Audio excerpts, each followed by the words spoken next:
कि अगर क्राइम के आइडिया क्रिमिनल चुराते हैं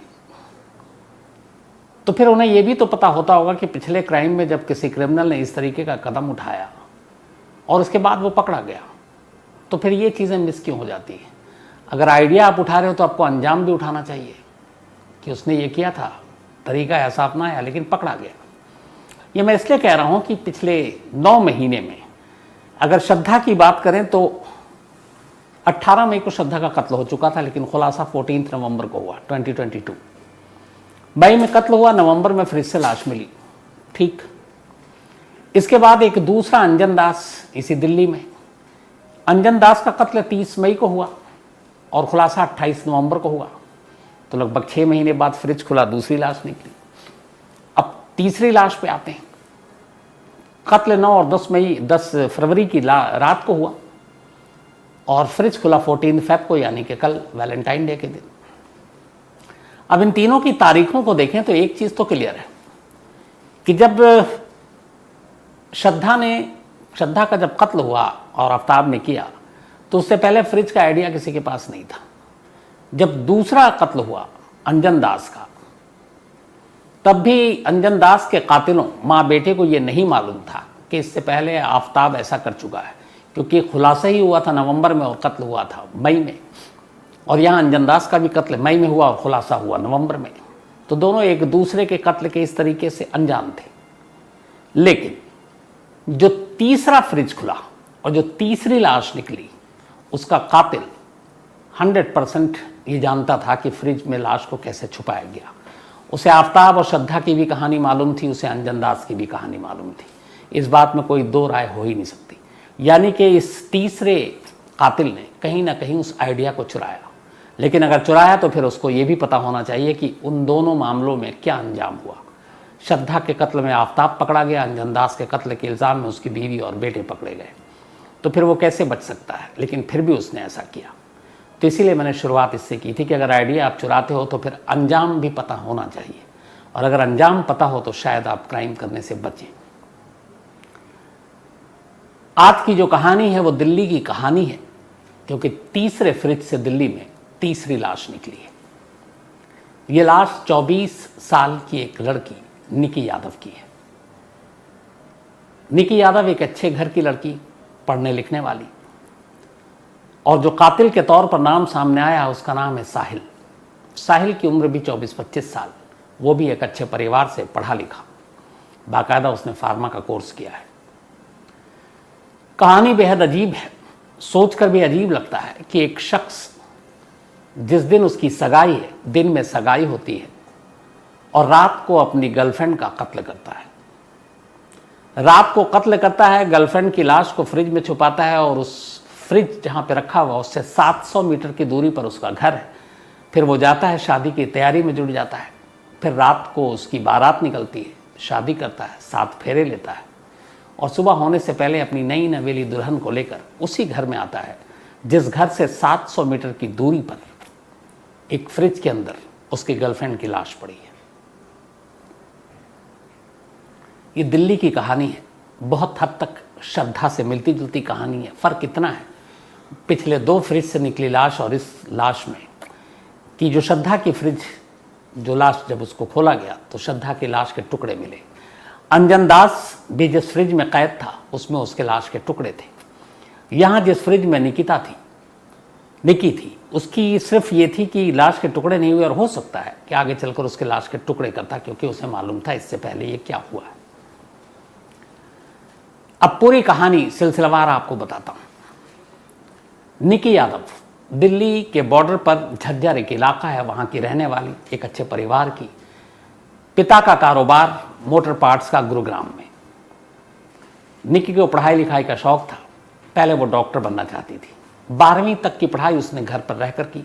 जब उसने 12th पास किया, 2018 साल था, तब उसने कहा आप हायर स्टडी के लिए वो अपने इस झज्जर से दूर निकलेगी और दिल्ली आएगी। वो दिल्ली आती है, दिल्ली के उत्तम नगर इलाके में एक कोचिंग सेंटर ज्वाइन करती है, और उत्तम नगर से चूंकि उसका घर दूर था तो वहीं वो एक किराए का घर लेती है और वहाँ रहने लगती है। आकाश इंस्टीट्यूट एक बहुत ही फेमस इंस्टीट्यूट है जो मेडिकल की पढ़ाई के लिए बच्चों को तैयार करता है, कॉम्पिटिटिव एग्जाम के लिए, नीट का। तो निकी भी नीट का एग्जाम क्लियर कर डॉक्टर बनना चाहती थी। वहां उसने एडमिशन लिया, पढ़ाई शुरू कर दी। इधर उसी वक्त नजफगढ़ के मित्राऊ गांव का रहने वाला साहिल, जो एक अच्छे परिवार से, उसके पिता का गैराज है, एक ढाबा है, पैसे से ठीक ठाक, वो भी एसएससी का एग्जाम देने की, उसकी तैयारी करने के लिए उत्तम नगर में एक कोचिंग सेंटर ज्वाइन करता है। अब दोनों के कोचिंग सेंटर अलग हैं, अभी तक दोनों की मुलाकात नहीं हुई है, लेकिन इत्तेफाक से जिस बस से निकी आया जाया करती थी, उसी बस से साहिल आया जाया करता था। आने जाने के दौरान दोनों की बस में मुलाकात हुई। मुलाकात के बाद फिर बात हुई, बात दोस्ती में बदली, और देखते ही देखते ये दोस्ती प्यार में बदल गई। अब दोनों घुलने मिलने लगे। इसके बाद 19 आया, एग्ज़ाम दिया। निकी नीट क्लियर नहीं कर पाई, डॉक्टर नहीं बन पाई। उधर साहिल भी एसएससी का एग्ज़ाम क्रैक नहीं कर पाया। अब दोनों के पास कुछ और रास्ता था नहीं। इन्होंने कहा ग्रेजुएशन करते हैं।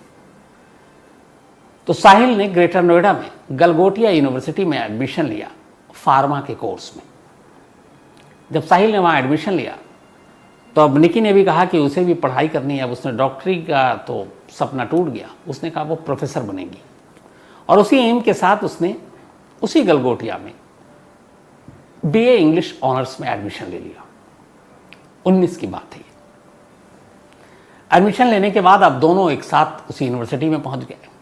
अब ग्रेटर नोएडा से झज्जर और नजफगढ़ बहुत दूर है, तो वहीं इन्होंने एक किराए का घर लिया और फिर दोनों एक साथ लिव इन में रहने लगे। लिव इन में रह रहे थे, लेकिन निकी और साहिल दोनों के घर वालों को यहाँ पता नहीं था। श्रद्धा केस में दोनों के घर वाले जानते थे। श्रद्धा के पिता को भी मालूम था, भाई को भी मालूम था, आफ्ताब के भी घर वालों को मालूम था कि ये दोनों साथ में रहते हैं। उन्हें यह भी मालूम था कि इन दोनों का रिश्ता क्या है, दोनों शादी करने वाले हैं, जिसका विरोध किया था। लेकिन यहाँ कहानी उल्टी थी। यहाँ न निकी के घर वालों को कुछ मालूम था साहिल के बारे में, न साहिल के घर वालों को कुछ मालूम था निकी के बारे में। और साहिल अपने घर वालों से बड़ा डरता था, अपने बाप और बाकी लोगों से, क्योंकि वो जिस बैकग्राउंड से आता था वहाँ बड़े बुजुर्गों की ज़्यादा चलती है आज भी। तो अब दोनों लिव इन में रह रहे हैं, दोनों के घर वाले इन दोनों के रिश्ते से अनजान हैं। 19 के बाद 20 आ गया। 20 मार्च का महीना, मार्च के बाद देश में कोरोना की दस्तक, लॉकडाउन। अब दोनों को मजबूरी की वजह से ग्रेटर नोएडा का वो घर छोड़ना पड़ा, और दोनों लॉकडाउन और कोरोना के चलते माँ बाप परेशान थे। वापस घर बुला लिया, कॉलेज भी बंद हो चुका था, अब सब कुछ वर्क फ्रॉम होम हो रहा था, ऑनलाइन क्लासेस हो रही थी।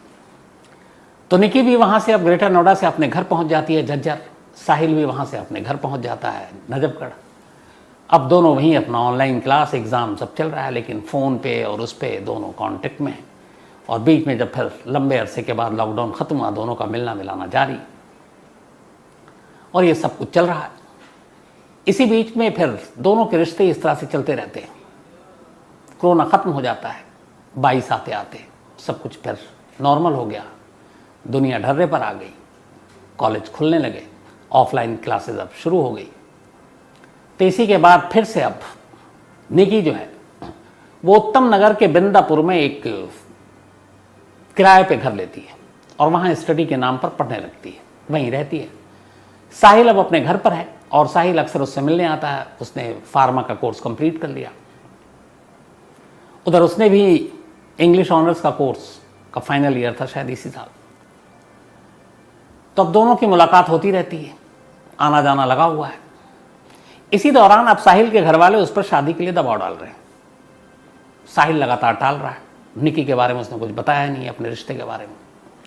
लेकिन घर वाले कब तक मानते, खूब दबाव डाला, और दबाव डालते डालते आखिरकार उन्होंने एक लड़की देखी, लड़की के साथ रिश्ता तय हो गया। लेकिन इस रिश्ते की बात अभी तक साहिल निकी को नहीं बता रहा है। फरवरी का महीना आ गया। निकी ने प्लान किया कि वो वैलेंटाइन डे साहिल के साथ गोवा में मनाएगी। उसने बाकायदा टिकट बुक करा रखी फ्लाइट की। अब इधर इसी दौरान में आनन फानन में शादी की तारीख पंडित जी ने निकाल दी, सगाई और सबकी। अब सगाई की तारीख निकली 9 फरवरी और शादी की 10 फरवरी। सगाई दिन में, शादी रात में। अभी तक साहिल ने निकी को कुछ नहीं बताया, 9 फरवरी की तारीख आ गई। निकी उधर तैयारी कर रही है कि वो वैलेंटाइन डे मनाने जाएगी। इधर साहिल को पता है कि अब उसकी शादी होने जा रही है। 9 फरवरी को दिन में निकी को अपने किसी सोर्स से ये पता चल जाता है कि साहिल की शादी हो रही है, और वो भी अगले दिन। ये सुनते ही निकी के सर पर एक तरह से आसमान टूट पड़ता है, क्योंकि उसे उम्मीद थी कि साहिल उससे शादी करेगा, और साहिल ने इस शादी और इस रिश्ते के बारे में कभी कुछ बताया नहीं, सब कुछ छुपाया। अब जिस दिन पता चला उस दिन में सगाई है। निकी साहिल को फ़ोन करती है, कहती मुझे तुमसे मिलना है। साहिल कहता है मैं ठीक है आता हूँ। उधर वो सगाई में भी फंसा हुआ है और अगले दिन शादी है। निकी के काफ़ी फोर्स करने के बाद साहिल उससे कहता है मैं रात को मिलने आऊँगा। अब निकी बिंदापुर के जिस घर में किराए पर रह रही है, पिछले कुछ दिनों से उसकी एक छोटी बहन वहीं उसके साथ रह रही थी, वो भी पढ़ाई के सिलसिले में। आखिरकार रात 11 बजे फुर्सत मिलते ही सगाई वगाई निपटा कर साहिल अपनी हुंडई वर्ना कार में बिंदापुर पहुंचता है। वहाँ उसकी छोटी बहन भी उससे मिलती है। छोटी बहन को भी कुछ पता नहीं था इन दोनों के रिश्ते के बारे में, निकी के घर वालों को भी पता नहीं था, बस इतना जानती थी कि वो इसका दोस्त है। अब वहाँ पे वो साहिल को मालूम था कि निकी भड़की हुई है, वो उसे कहता है चलो गाड़ी में बैठो। निकी बैठ जाती है। निकी अपनी बहन से कहती कि हो सकता मैं ट्रिप पर देहरादून या मसूरी जाऊँ, तो चिंता मत करना। और निकी के दिमाग में यही था कि वो साहिल को मना लेगी और उसके बाद ये दोनों वहाँ से भाग लेंगे और गोवा चले जाएंगे, टिकट ऑलरेडी बुक है, और ये शादी टूट जाएगी और फिर वो उससे शादी कर लेगी। साहिल कहता गाड़ी में बैठकर बात करते हैं। इसके बाद दोनों गाड़ी में बैठते हैं और बैठते ही झगड़ा शुरू हो जाता है। निकी उससे लड़ती है कि तुमने इतनी बड़ी बात मुझसे छुपाई, तुम्हारी इंगेजमेंट हो गई, तुम्हारे लिए लड़की देखी गई, तुम्हारी शादी कल है, और मुझे तुमने अंधेरे में रखा। वो उधर सफाई दे रहा है कि मैं अपने घर वालों के दबाव में ये सारी चीज़ें, तो कहती है कि ठीक है अभी शादी हुई नहीं है, ये दबाव और इन सारी चीज़ों को छोड़कर हम दोनों भाग चलते हैं, कहीं शादी कर लेते हैं। अब इसी बात पे पूरी दोनों में लड़ाई हो रही है और गाड़ी दिल्ली की सड़क पर घूम रही है। घूमते घूमते रात के करीब 1 बज गए। 1 बजे ISBT, आप लोगों ने देखा होगा, बहुत सारे लोगों ने, कश्मीरी गेट है उसके पास, वहाँ पर साहिल की गाड़ी पहुँचती है। रात के करीब 1 बजे थे। दिल्ली की सड़क पर अब सन्नाटा होना शुरू हो चुका था। झगड़ा इधर बढ़ रहा था क्योंकि निकी बार बार कह रही थी शादी के लिए और वो उसको समझा रहा था।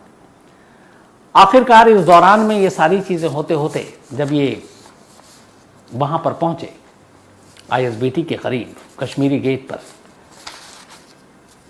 तो साहिल जिस तरीके से उसे टाल रहा था उससे निकी को बहुत तेज़ गुस्सा आया, और इसके बाद अब दोनों में लड़ाई तेज़ हो गई। इस दौरान में साहिल भी अब भड़क गया। कार के अंदर, हर कार में आजकल जनरली आप देखते हैं मोबाइल चार्ज करने के लिए चार्जिंग लगी होती है, उसके साथ चार्जिंग का वायर भी होता है जिसे हम डेटा केबल भी कहते हैं। तो उस लड़ाई के दौरान दोनों, जब उसने झूठा, बेवफा और ये सारी चीज़ें बोलनी शुरू की, साहिल को गुस्सा आया। उसने वो डेटा केबल निकाला, अच्छा खासा मजबूत होता है वो, और निकालने के बाद उसको निकी के गले में डाल दिया, और गले में डालकर केबल को दोनों हाथ से खींचना शुरू कर दिया। निकी उस केबल से निकलने के लिए छटपटाती रही, लेकिन केबल इतनी बारीक होती है, आपने देखा होगा, और वो इतनी सख्ती से पकड़ा था कि उसे अपनी उंगलियां उस केबल के अंदर डालने का मौका नहीं मिला ताकि वो केबल से हटाकर सांसें ले सके। थोड़ी ही देर के बाद साहिल अपनी उसी गर्लफ्रेंड को अपने ही डेटा केबल से गला घोंटकर मार चुका था। जब निकी कार की सीट पर ड्राइवर के बराबर वाली बेसुध होकर गिर गई और उसे एहसास हुआ कि अब वो मर चुकी है, तब पहली बार वो घबराता है और सोचता है कि अब क्या हुआ और अब क्या करें। बदहवासी में कि कहीं कोई देख न ले, पकड़ न ले, वो कश्मीरी गेट से निकलता है। अब दिल्ली की सड़क पर अंधाधुंध गाड़ियाँ भगा रहा है। कहाँ जाना है उसे कुछ पता नहीं। उसे ये है कि उसके हाथों एक कत्ल हो गया है। बहुत सोचता सोचता आखिरकार करीब 2-3 घंटे लगते हैं।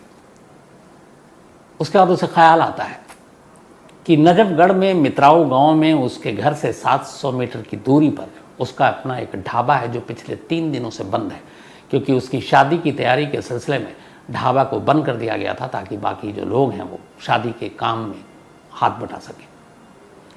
तो उसे लगा कि ढाबा खाली है, ढाबा बंद है, वहाँ कोई है नहीं, तो फिलहाल तो ले जाकर लाश को वहाँ छुपा देते हैं। इसके बाद ठिकाने लगाने का आइडिया बाद में सोचेंगे। अब वो कश्मीरी गेट से 40 किलोमीटर तक अपनी हुंडई वर्ना कार चलाता हुआ ढाबे तक पहुंचता है। रात का वक्त था, आपको याद है अभी श्रद्धा हो चुका, उससे पहले कंझावला हो चुका, कई केस हुए।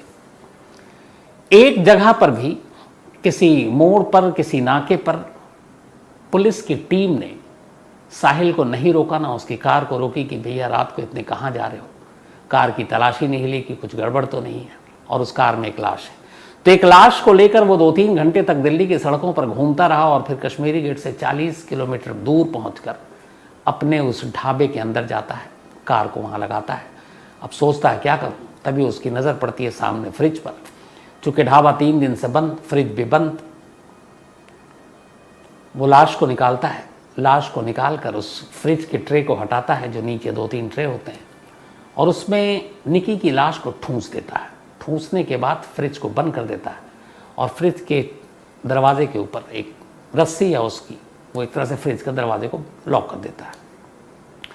ये सब करने के बाद करीब 3 से 4 के दरमियान वो घर लौटता है। घर वालों को लगता है सगाई या दोस्तों के साथ पार्टी कर रहा होगा। घर लौटता है।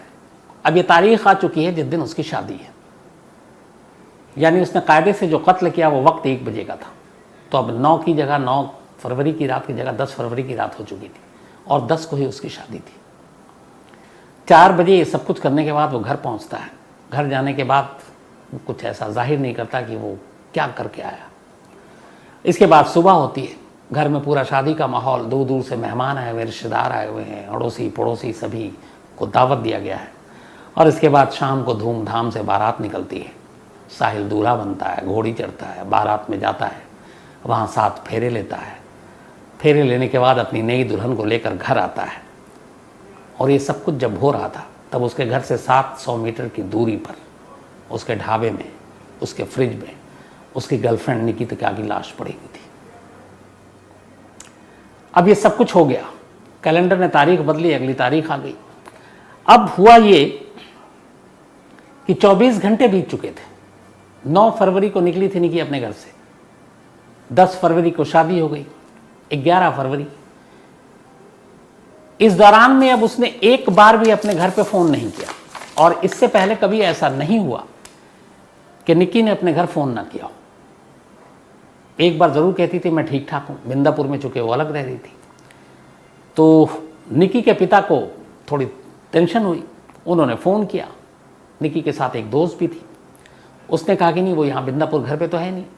निकी की बहन भी थी, उसने फिर अपने पिता को बताया कि नहीं उसका एक दोस्त आया था साहिल, और वो दोनों साथ गए। और दीदी कह रही थी कि वो शायद देहरादून और मनाली जाएंगे। तो पिता को थोड़ा लगा कि चलो ठीक है ये कहीं बाहर गई होगी, लेकिन फिर अगले दिन भी कॉल नहीं आया, तब उन्हें तनाव हुआ। तो उन्होंने कहा कि वो दोस्त कौन है। तब साहिल का नंबर उनकी छोटी बेटी और दोस्त से मिला। उन्होंने साहिल को फ़ोन किया। साहिल ने कहा कि वो मिली तो थी मुझसे 9 को, लेकिन उसके बाद वो कह रही थी कि उसे देहरादून और मसूरी घूमने जाना, तो वो चली गई और मैं अपनी शादी में बहुत बिजी था, इसलिए मुझे नहीं मालूम कुछ। इसके बाद उन्होंने उसके घर वालों को फ़ोन किया, उन्होंने भी यही टाल दिया। लेकिन इधर बेटी ने चूँकि कहा था कि दीदी गई हैं देहरादून और वहाँ घूमने, तो इसीलिए निकी के फादर ने पुलिस में उसकी गुमशुदगी की रिपोर्ट नहीं लिखाई, क्योंकि उन्हें लगा कि शायद उनकी बेटी सचमुच घूमने गई है। तो उन्होंने रिपोर्ट लिखाई नहीं और वो अब बेफिक्र हो गए कि उनकी बेटी वहाँ है, हो सकता है फ़ोन कर लेगी। 3 दिन बीत चुके थे, 10 के बाद 11, 12, 13। अब वैलेंटाइन डे की तारीख आ गई। ये चौथा दिन था, बल्कि 5वां दिन, जिस दिन से निकी गायब हुई थी। 9 को वो गायब हुई थी आखिरी बार। अब 14 वैलेंटाइन डे। वैलेंटाइन डे के दिन सुबह एक शख्स ने इसी नजफगढ़ में रहने वाले एक पुलिस वाले को फ़ोन किया। वो पुलिस वाला दिल्ली पुलिस में क्राइम ब्रांच में काम करता है। तो उसको फ़ोन किया, और ये शख्स एक गुमनाम शख्स है, इसको मान लीजिए। और उसने कहा कि मुझे एक खबर देनी है। तो उसने पूछा बताओ। उसने कहा कि हमारे इलाके में एक शादी हुई है, इसका नाम है साहिल, और साहिल की एक गर्लफ्रेंड है, उसका नाम है निकी, और इन दोनों के रिश्ते बड़े पुराने हैं, करीब 3, 4, 5 साल हो गए। लेकिन साहिल की शादी कहीं और हुई। तो पुलिस वाले ने कहा इसमें अजीब क्या है, हो सकता है बहुत सारे ऐसे केस होते हैं, प्यार कहीं और होती है, शादी कहीं और हो जाती है। तो उसने बोला नहीं, बात वो नहीं है, बात उससे भी अजीब ये है कि साहिल की शादी किसी और लड़की से हो रही है और इस दौरान में पिछले कई दिनों से मुझे निकी दिखाई नहीं दी और उसकी कोई खबर नहीं है और मुझे ये पता चला है कि वो शायद गायब है। अब जब ये सुना उस पुलिस वाले ने तो उसके भी कान खड़े हुए। फिर उसने कहा कि मुझे उसके बंद ढाबे में कुछ हलचल नजर आई थी, एक रात मुझे किसी ने कहा था कि देर रात को आया था ढाबे में, तो कुछ गड़बड़ है मुझे लगता है। क्राइम ब्रांच के उस पुलिस वाले ने अपने सीनियर पुलिस अफसर को कहा कि ऐसे ऐसे ये बात है। उस अफसर ने कहा अच्छा ठीक है, जो निकी नाम है पता करो, किसी थाने में उसकी गुमशुदगी की रिपोर्ट होगी। पता किया कहीं गुमशुदगी की रिपोर्ट ही नहीं है। तो उसने कहा ये क्या बात हुई। उधर जिस शख्स ने उस क्राइम ब्रांच के पुलिस अफसर को फोन किया था वो उस पर बहुत ट्रस्ट करता था कि वो उसका एक तरह से मुखबिर था। उसने कहा वो झूठ नहीं बोल रहा है। तो उसने कहा चलो वो तो कहीं रिपोर्ट नहीं है मिसिंग की। उसने एक और क्लू दी है उसके ढाबे की। तो चलो उसके ढाबे पे चलते हैं। अभी उसके ढाबे पर गए तो ढाबा बंद, पुलिस की टीम। उसके बाद उन्होंने फोन किया साहिल का नंबर, उसका नंबर नहीं मिल रहा है। घर वाले इत्तेफाक से घर में नहीं उस दिन, वो शायद किसी फंक्शन के सिलसिले में, शादी के बाद जो चीज़ें होती हैं वो चले गए थे। तो पुलिस ने कहा ये माजरा क्या, सब गायब है। तो उनको थोड़ा लगा कि ये सब भागे हुए हैं, लेकिन वो गए थे घर वाले किसी और फंक्शन में, क्योंकि साहिल के अलावा और किसी को ये सारी चीज़ें पता नहीं थी। तब कोई मिला नहीं तो पुलिस ने कहा कि चलो ढाबे में ही कुछ सस्पिशियस चीज़ें बताई थी, यहीं तलाशी लेते हैं। अब वो ढाबे के अंदर घुसे, उन्होंने तलाशी ली। तलाशी लेते लेते शायद श्रद्धा और जो दो केस आपको सुनाया अभी, पुलिस सिर्फ दिल्ली क्या पूरे देश की पुलिस के जहन में ये फ्रिज जो है वो घर कर गया है। तो लोगों के जहन में वो रहता है फ्रिज। तो जब वो ढाबे के अंदर गए कहीं कुछ मिला नहीं तो एक पुलिस वाले के दिमाग में वो श्रद्धा वाली कहानी आ गई फ्रिज की। तो उसने कहा फ्रिज ही खोल लेते हैं। उसने जैसे ही फ्रिज खोला, अंदर से निकी की लाश ठूंस कर जो रखी गई थी वो बाहर गिर गई। खुद पुलिस वालों के होश उड़ गए। इसके बाद उन्होंने लाश उठाई, फिर दीनदयाल उपाध्याय अस्पताल उसको पहुंचाया और तब ये पता चला कि ये निकी है। इसके बाद कल ही यानी कि 14 फरवरी मंगलवार के दिन एक पुलिस अफसर ने निकी के पिता सुनील यादव को फ़ोन किया और कहा कि आपसे ज़रूरी काम है, आप थाने आ जाइए। जब वो थाने आए तो उन्हें सारी बातें बताई गई, फिर निकी की लाश दिखाई गई, वो पहचान गए। अब इसके बाद पुलिस की एक टीम साहिल के पीछे लग गई। साहिल को तब तक ये कहानी मालूम नहीं थी कि फ्रिज का राज खुल चुका है। वो जैसे ही दोपहर बाद घर की तरफ लौटा, पुलिस की एक टीम पहले से ही वहाँ पे छुपी हुई थी। साहिल को दबोच लिया। साहिल को पकड़कर पुलिस की टीम लाई, पूछताछ हुई। चूँकि फ्रिज का राज खुल चुका था, उसके पास कोई बहाना भी नहीं था। फिर उसने पूरी कहानी सुनानी शुरू कर दी और पूरी कहानी यही थी कि निकी उस पर शादी के लिए दबाव डाल रही थी और घर वाले उस पर शादी के लिए दबाव डाल रहे थे। घर वालों को वो मना कर नहीं सकता था और शादी तय हो गई। निकी को उसने ये बात बताई नहीं और बस इसी बात पे निकी भड़क गई और मुझे कुछ सूझा नहीं। झगड़ा इतना बढ़ा कि मैंने उसको गला घोट कर मार डाला। इसके बाद लाश कहीं और ठिकाने लगाने का मौका नहीं मिला तो फ्रिज में रख दिया, ये सोचकर कि शादी हो जाए, थोड़ा मामला ठंडा हो जाए तो फिर इस लाश को ठिकाने लगा देंगे।